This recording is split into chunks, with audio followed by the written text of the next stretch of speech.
Until then, click that share.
Hey, y'all. It's Juanita Coley, the founder of Solid Rock Consulting, where we help call centers implement technology, optimize the technology that they currently have in place, and build better workforce management teams.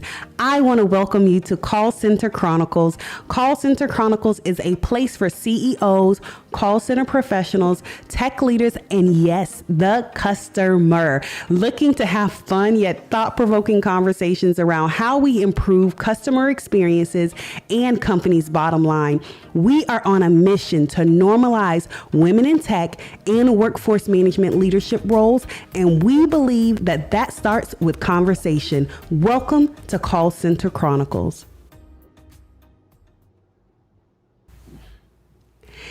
Hey, guys, and welcome to episode 11 of Call Center Chronicles. It's your girl, Juanita Coley here. I am super excited to have Kelly on with us today. So we're going to get into it because we got to be on time today. You know, I start to, drift off into imagination land with my guests, but not today. Okay, not today. I promise you, we're going to be on time.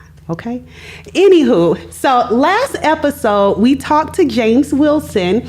Okay. And we talked through things like AI. So he's talking with us through Think Owl and how it helps call centers with artificial intelligence and what that even means and machine learning. That was one of the key nuggets that I really took away from last show. So definitely, if you did not catch that episode, I highly, highly, highly encourage you to go back and watch it. I think as we begin to move into talking about contact centers, so I'm dating myself when I say, we say call centers, which is why the show is called Call Center Chronicles, right? But we've kind of transitioned away from saying Call Center Chronicles or saying call center as much because we really are in an environment where the customer likes to reach out to us in more ways than just the phone, which is where we get call center from. So now we have multiple ways that you can contact us, whether it is email, chat, we have social interactions, all different types of ways that you can contact a customer can contact and customer service and get a resolution to a problem that they're having. And so we've kind of transitioned into talking through contact centers. And so when I was thinking through this episode, I was thinking about who better to talk through contact center and all of the different moving parts and facets that we engage with our customers on. Verint, of course. This is like a no-brainer, right? Verint, so you guys know that I love the Verint product. Okay, I will be the first to raise my hand and say that. Yes, I love the Verint product. I mean, it's just so vast. You can do so many different things with it. It's not just, workforce management, which is how I got introduced to the Verint product. Many of you know that when I got into workforce management and contact center management, I picked up a Blue Pumpkin book and it was on and popping from there. So I picked up a Blue Pumpkin book and that's how my workforce journey began. And I got bit by the workforce management bug, and it's been workforce management my entire career. However, once I started to dig deeper into the Verint product suite, I realized that, they really understood, the product suite really understood how to take it from just call center to contact center and really move with the times. I think products is something to be said about a product that understands not only where a particular industry is, but also where it's going. And I think Verint has done that very well with understanding speech and voice and DPA and all of those different things that it offers. So we're going to get into that and talk through all of those different things. So as you know, Call Center Chronicles is a place for not only CEOs and workforce leaders and customers, but it's also a place for people who are in the workforce industry that want to understand more about contact centers and just kind of deepen their understanding. So I figured, why not talk through contact centers, the holistic approach in Verint? So I have with me today, like I said earlier, Kelly. So Kelly, introduce yourself. Welcome to the show. Thank you so much for being here. Thank you so much, Juanita. I'm really looking forward to it. So I'm Kelly Koelliker. I am Senior Director of Content Marketing here at Verint. I have been with Verint for going on 13 years now, with way more years than that in the industry. So looking forward to chatting about all sorts of things with you today. Cool. Well, thank you so much for being here today. I promise I'm not going to fangirl too much, but you know that I love girls. I love women in tech. That is my thing, right? So every time I'm talking to a woman in tech, I have to how did you get here? We have to go down that vein. So we're going to go there. Okay. So tell me a little bit more, Kelly, about yourself and just, tell me more about yourself. Tell the audience about yourself and, what you do at Verint. So what I do at Verint, which is, I think is the best job. So we have all this technology that does really, really cool things and very, complicated technical things. It's my job to take those products and understand how to tell users the stories about them. What problems do they really solve? How are they going to improve your life? So that's my job, is to bridge that gap between what all of our engineers are working hard doing, cutting edge AI kind of stuff, and turn that into, how will this help you? That's cool. And I think that's so important, because you said something that is really the main reason I started Solid Rock Consulting, is because I wanted to bridge that gap. It's great to have this Lamborghini of a tool, which is what I always refer to Verint as. It's like the Lamborghini, in my opinion, in my humble opinion, right? It's awesome to have that, but if you don't understand the discipline and you can't bridge that gap between why and what buttons I'm pressing, why I'm doing that, then you just have the Lamborghini. You don't know you need to put gas in it. You don't know that you need to stop at red lights, right? You don't you don't know those different things, and so you just have this expensive car or this top best in class car that you don't really know what you're doing with it, you know? And so I think that's really key and important role that you have there. How did you get involved in tech, Kelly? So let me try to give you the short version. So I went to college, UCLA, for any Bruins out there, and I didn't know what I wanted to do. And I took a computer science class and I liked it. I also took a linguistics class and I liked that.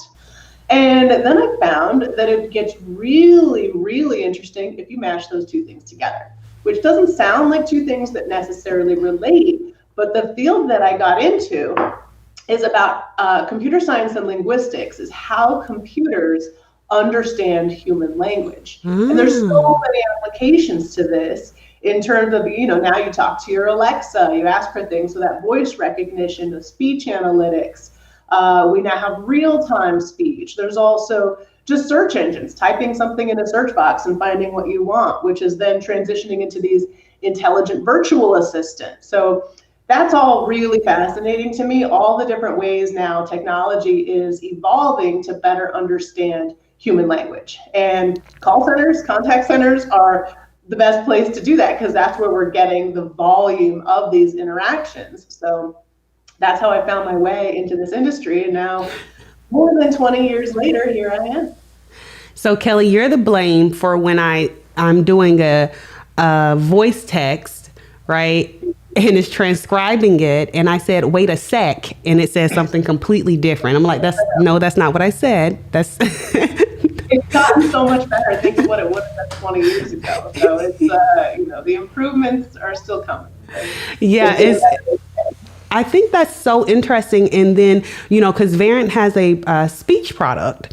And so I think that's so interesting how, you can just, it can pick up on tone, and it can pick up on key emotions, and it picks up on all these different things to be able to drive, these insights for better customer experiences and for the, contact center as a whole, ultimately the customer. Yeah. It's what you say, it's how you say it, and it's what you're doing when you say it. So all those things come to form the picture of what we're listening to and analyzing.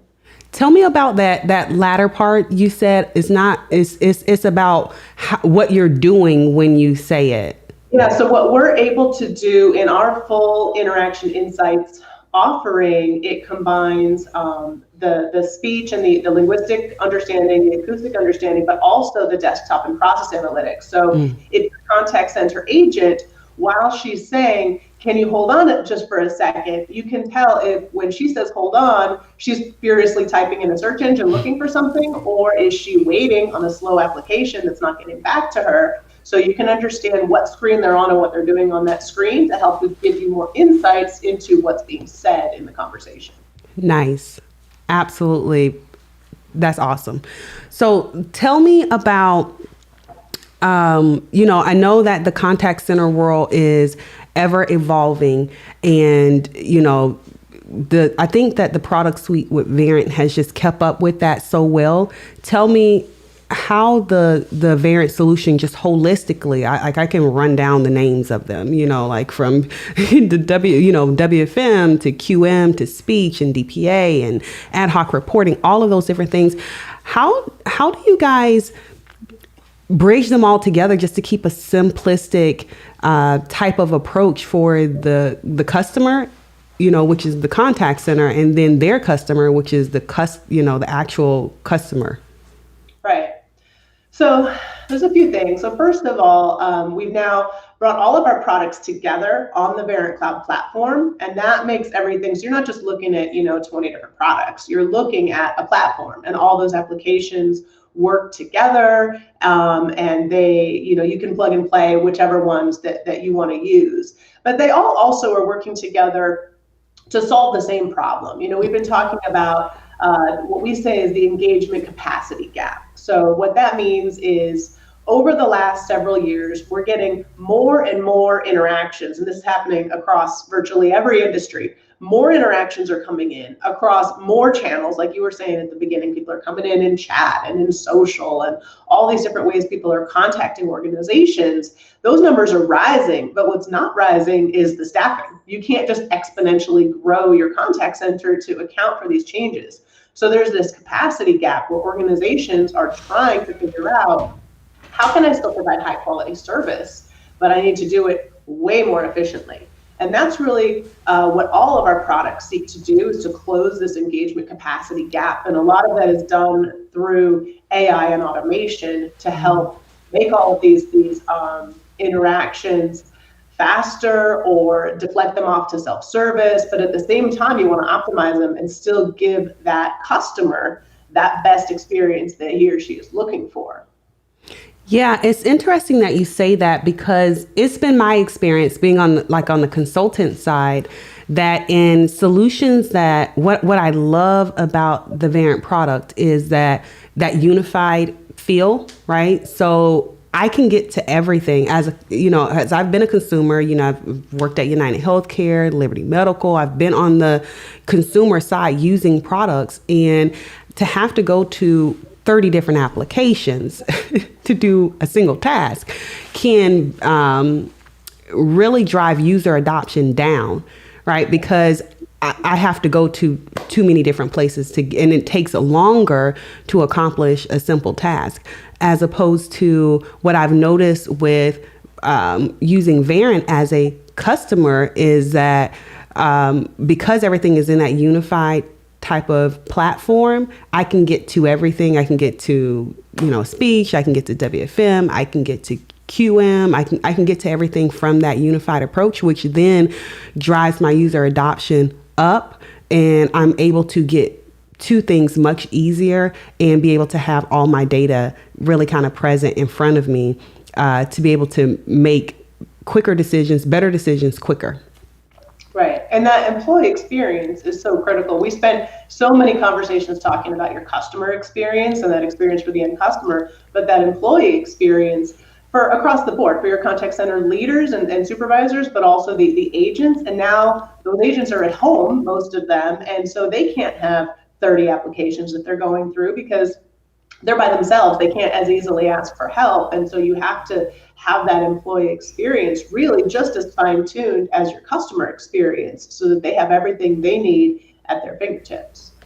Now, Kelly, you already know about these gem drops, or if you don't, you're going to know now, okay? So we drop gems on the show, okay? So when you say something that I'm just like, we're going to have mind-blown emojis for next week. I've been asking for them for a few different episodes now, but we're not going to talk about that.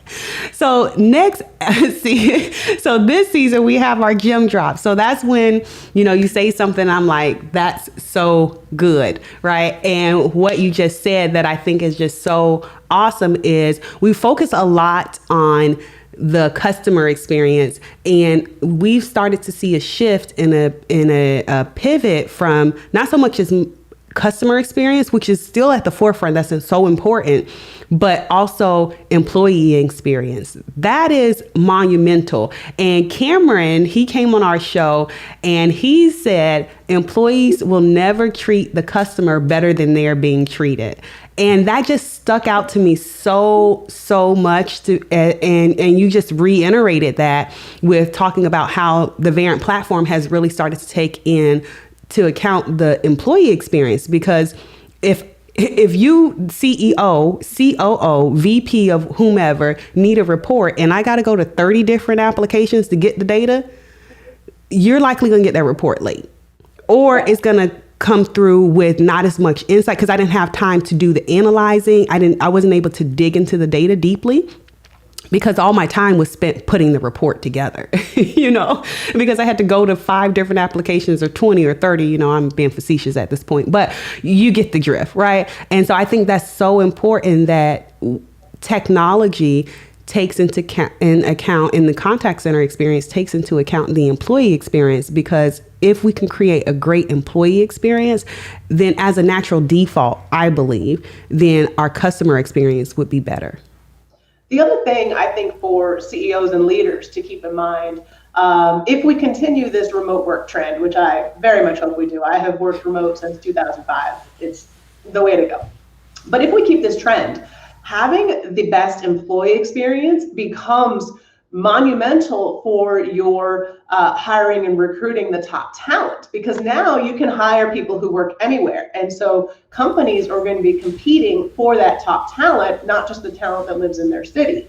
And the top employees, the ones with the great skills, they're going to be looking to work at the companies that offer them the experience that they want. So if you want to have the best employees, you have to give them the best experience so they want to come on board and stay. Yeah, that's good. Yeah, that's real good. Yeah, don't try and give me no shabby work environment and then expect me to produce diamonds. We're not doing it. Not in 2021. We got to come up, okay? We got to come a little bit higher, okay? So the other question I had for you is kind of piggybacking on that, with the product suite being so vast, being able to offer voice, being able to offer chat, speech, DPA, QM, all of these different products. How do you guys, I'm kind of interested in the implementation process. How does a customer pick, where do I start?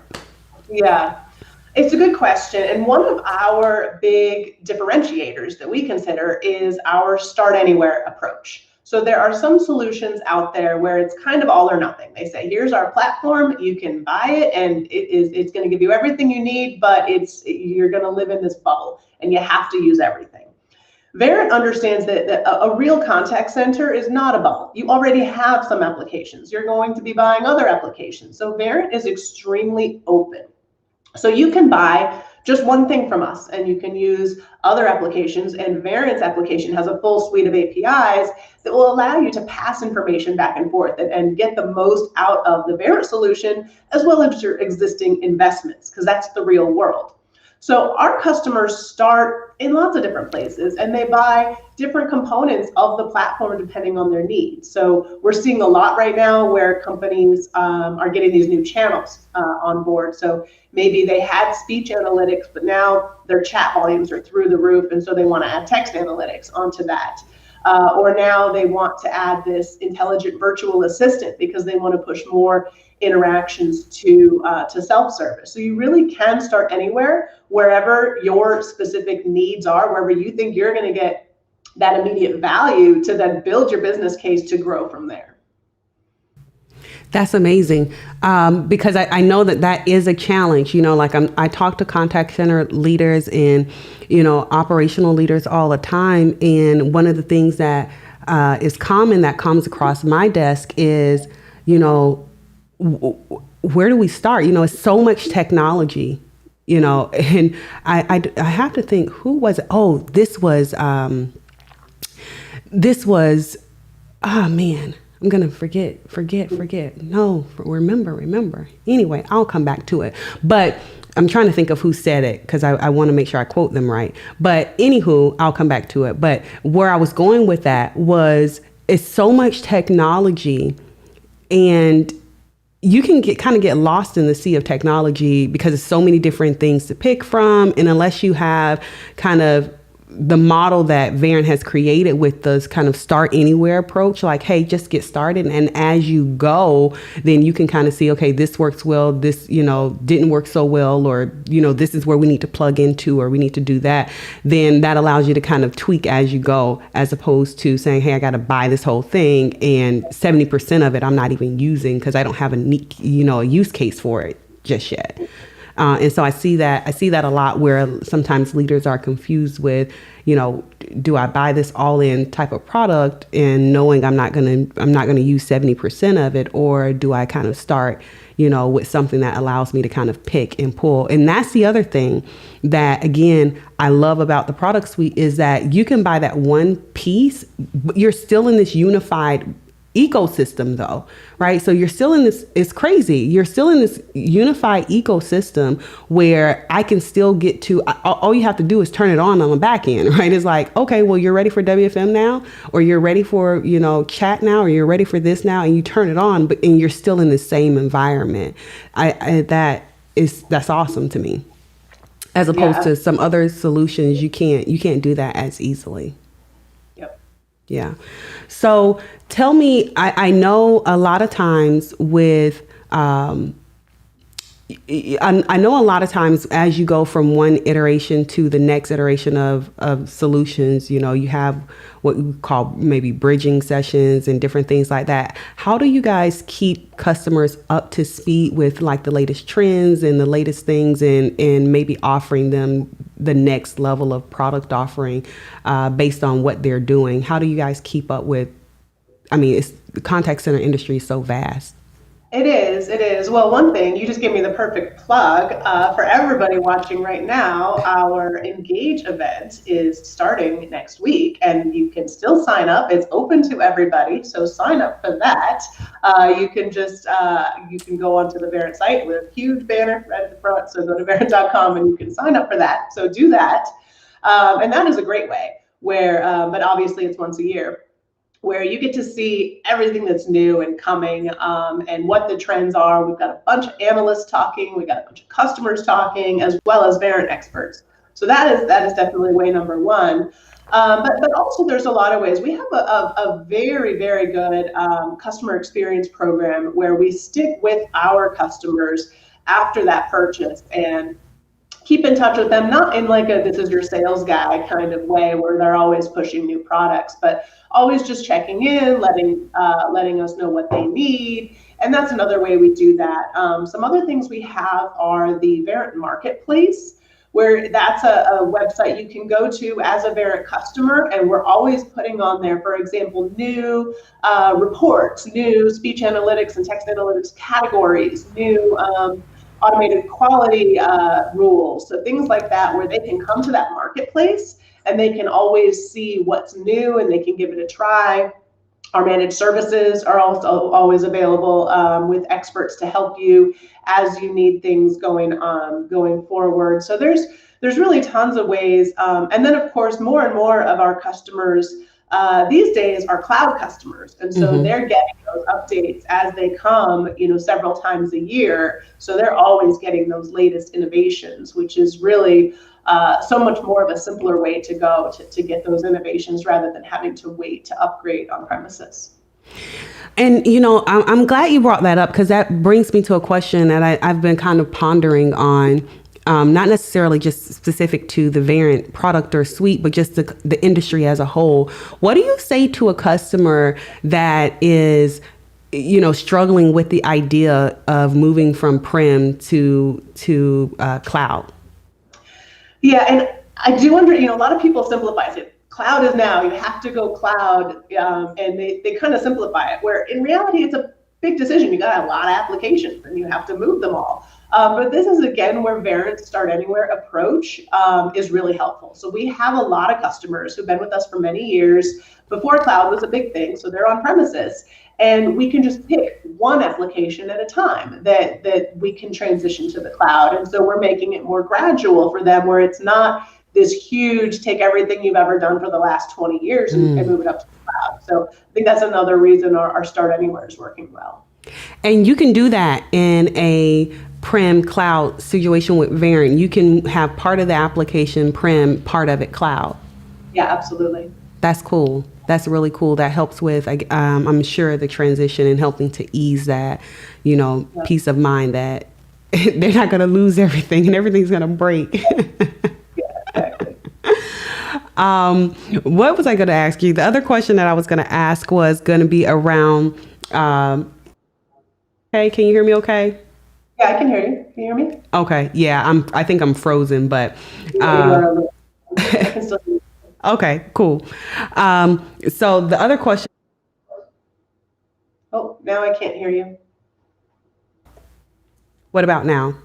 I hear you, but I don't see you. But you can Yeah, just that's because do. I'm frozen on the other screen. I'm still frozen here. Yeah, no worries. Yeah. This is, we're in a tech environment, it got to happen. I was actually on a call, I think the other day, and about 5 minutes in, I realized that the person was talking on mute.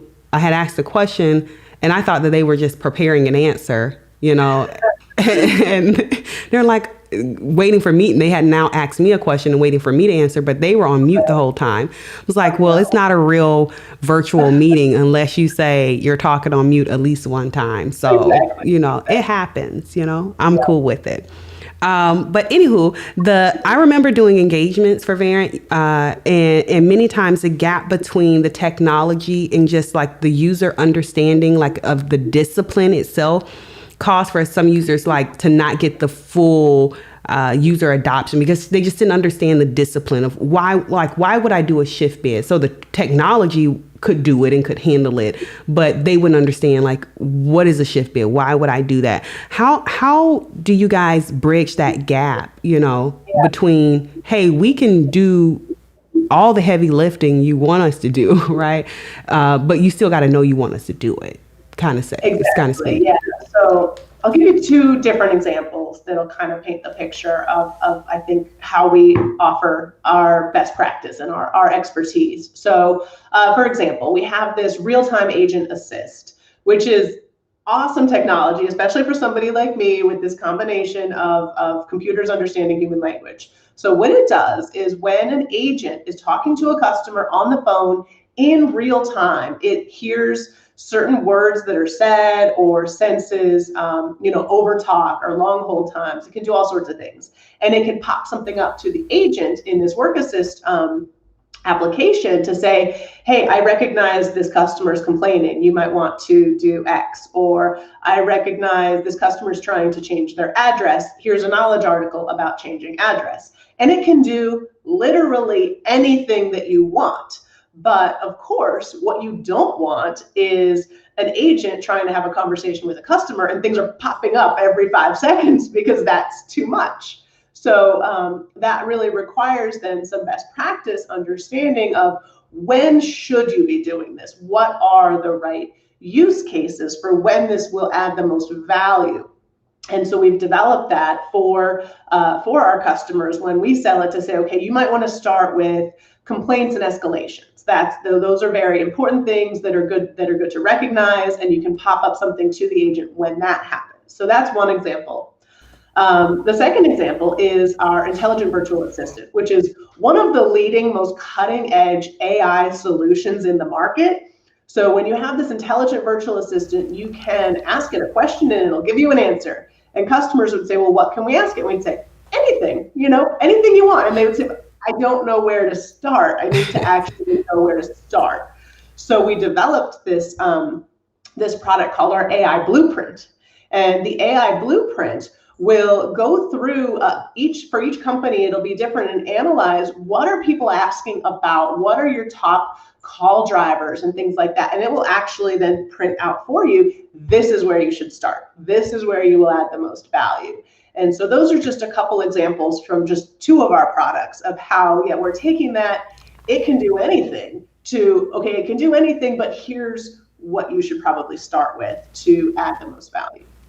Yeah, that's good. That's really good. And I remember doing some of those engagements. And so pre-doing the session, we would do that, right? Set up, the orgs or set up certain things in the solution ahead of time that were just common. Like it's common that you're going to give people breaks. So we would set that up. It's common that you're going to give people a lunch break or you're probably going to be getting sued, just different things that are common. Right. And so that way it helped with the training as far as bridging that gap between, hey, we can do some of everything. These are what's common in the industry. This is an industry standard to give people 2 breaks and a lunch, that type of thing. So that's pretty cool that you follow that same type of process throughout the rest of the product suite as well. What's next for Verint? Tell me what's on the, I feel like I'm, interested in, I feel like you guys have some things that you're probably working on that in the product suite. Like what's next?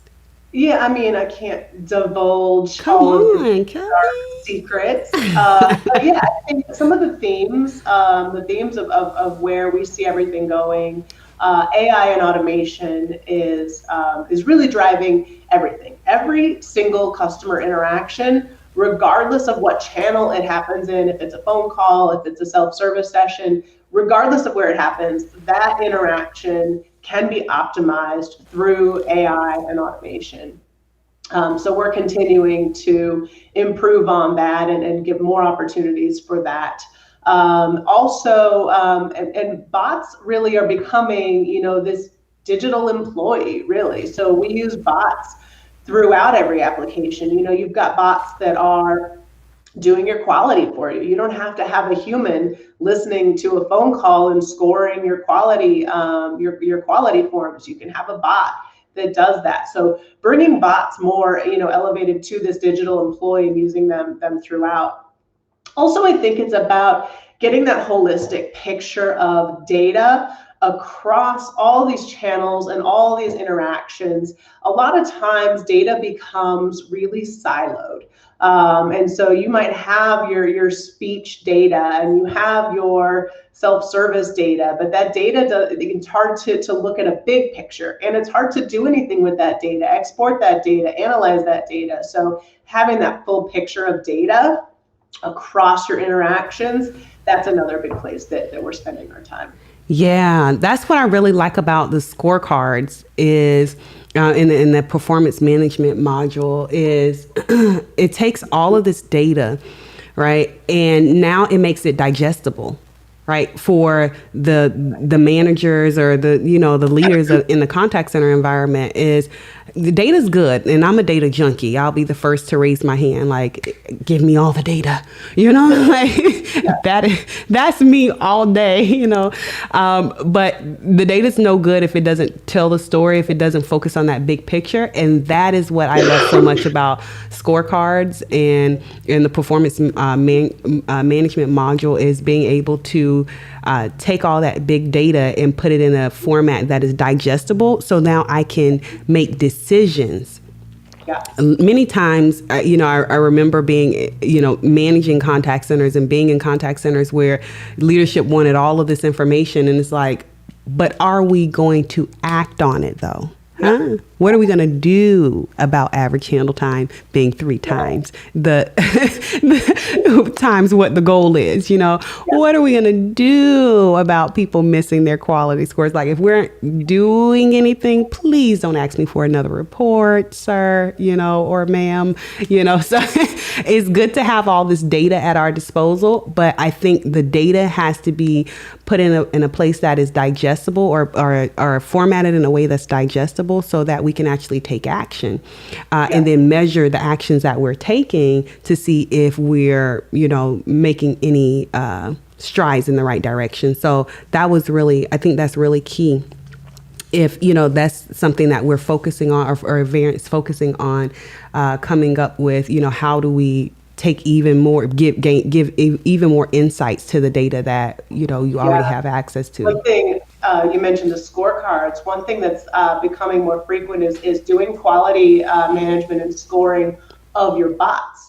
Because you might think, well, it's a bot, of course, it's always going to do the right thing. But you set up your bot to do a certain thing at a certain moment in time, and things change over time. So now you want to incorporate your bots into your quality management as well, so that if your bots aren't performing well and you need to update them. That's so good that you say that. That reminds me, Hosanna was saying, Hosanna of Microsoft, she was on an episode and she was saying, about how technology is just a reflection of who developed it, right? It's just a reflection. So when you think about the bots and the automatic, the AQM automated quality, and all of those different things. Well, if I created it to score a particular way, or if I, with these perceptions in this perspective, then it's going to score that way because that's what I told it to do, which is why I like to say with forecasting, my team are like, she says this every day. Trash in equals trash out. So it doesn't matter if I have a great system, if I'm putting in the wrong data, it's going to give me the wrong data out, right? And so we're just programming the bots, the intelligent, the routing and the virtual agents and all of these different things is being programmed in configured based on what our perceptions are and what we tell it to do. So that is why I think it's so important. Like you said, the quality of the bots. That's so good. That's really good.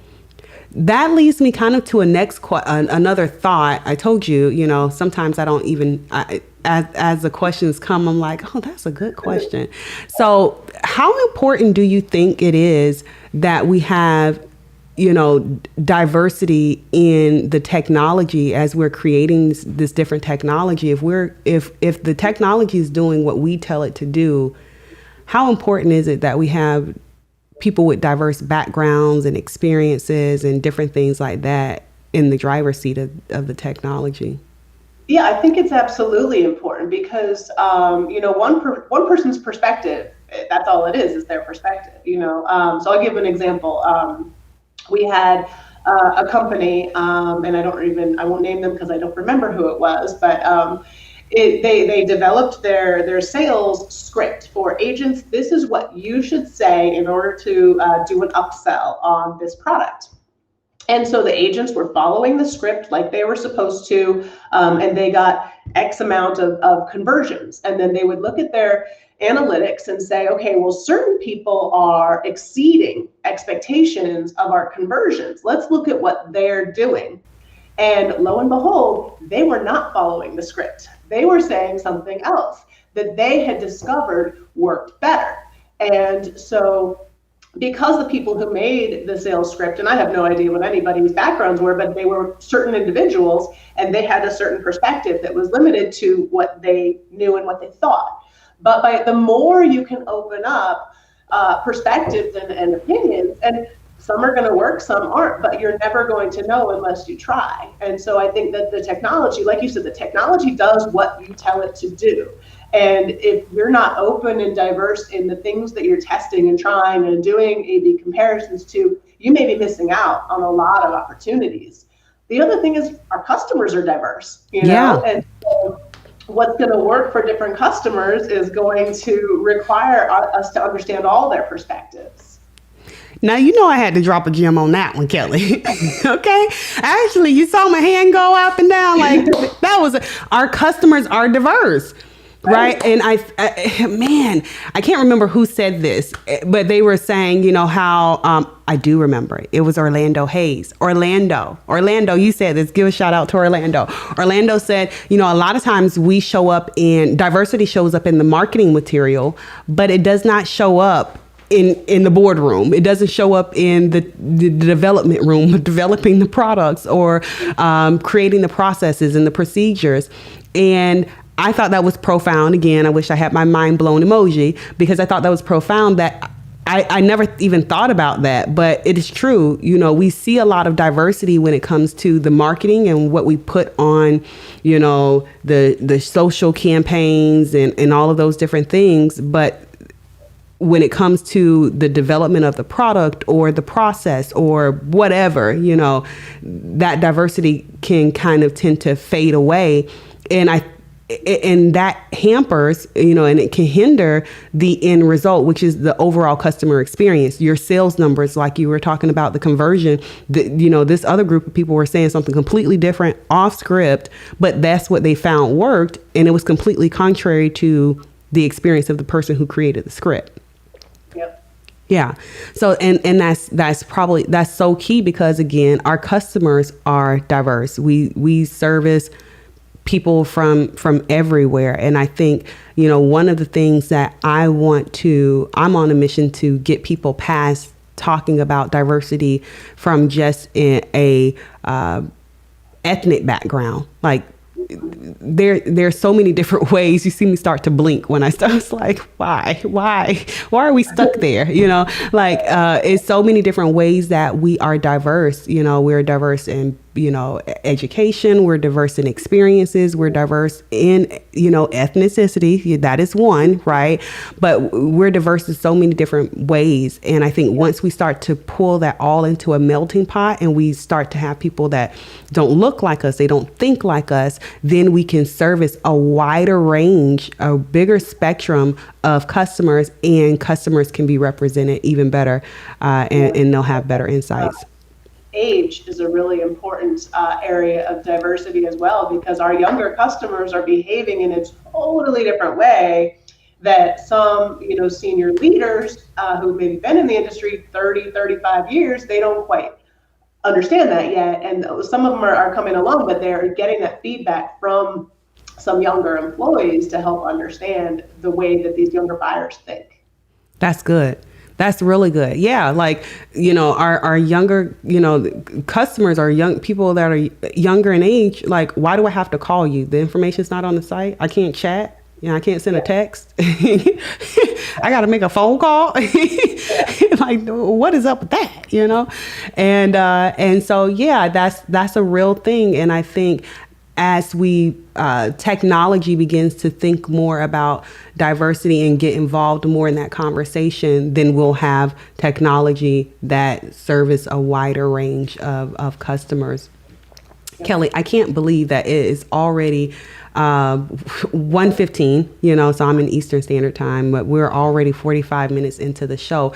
Tell me, leave me with a word of wisdom. What is something that, again, I love women in tech. That's one of our big missions here, is to normalize women in tech. So I'm always interested in hearing from women in tech. So give me a word of wisdom. Gosh, I would say my word of wisdom is that the future is here. If you're a buyer kind of talking about the future of work and the future of this, and there will be AI, and there's this cloud thing coming in the future, all that is here. We're done waiting. Things got a bit fast forwarded in 2020, and now we're here. There's no more waiting. Future work is here, cloud's here, AI is here, it's all here. So you need to act on it, or you're going to fall behind your competitors. That is, I promise you guys, this was not scripted, okay? That was her own real nugget. I was literally just, before we got on, Kelly, I was having a conversation with someone, and we were talking about the same thing. Yeah. Like, the future is here, the future is here, So saying, I don't know how to check my email, I don't know how to use the cloud, I don't know how to, listen, I don't know what to tell you, We need a course or something to get, like a fast forward, like a catch up course, of how to get the, people to catch up to the future, because it is here. I think that's so good. And I think the quicker we embrace that, and one thing that you said that really kind of stuck out to me is that 2020 kind of, the future was already here and coming, but with the pandemic, I think what it did was it was an accelerant. It accelerated us and thrust us into the future. Like, hey, you got to figure out something, because if not, your call centers are going to be closed because people can't come in. If you don't figure out how to do this, you can't survive and you can't thrive. And so I think the pandemic kind of just thrust us and pushed us in that. And I think many industries are experiencing the same thing. Yeah, absolutely. Yeah. Well, thank you so much, Kelly, for being on with me today. I so appreciate it. Hang out with me in the green room for a second, and I'm going to wrap the show up. Yeah, this has been a treat. Thank you so much for having me. Thank you. All right, guys, you heard it here first. No, I'm just joking. I hope you want to say that. I have this crazy sense of humor. It usually is funny to me, and it's not funny to anyone else. But that's okay. But thanks, guys, for hanging out with us so much. I hope that you caught the nuggets that Kelly dropped today. We will be going into season 2. So next week, we do not have a show. This was our closeout show for season 1. I'm super excited that Kelly graced us today to talk about the future of, what all the different product suites the products that the Verint suite has, the product has, and how it's moving. That's what I think is really key. I feel like the Verint product suite moves with the industry and it's ahead, it's usually ahead of where the industry is at, but it's still moving and tracking right along with what the customer needs and what the contact center world needs. So definitely Engage is happening. Make sure, I think Amy dropped it in the chat. I saw in the chat, Amy dropped a note.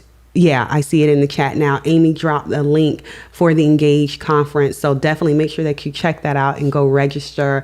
I'm super excited about this year's conference. So talk to you guys soon. Bye.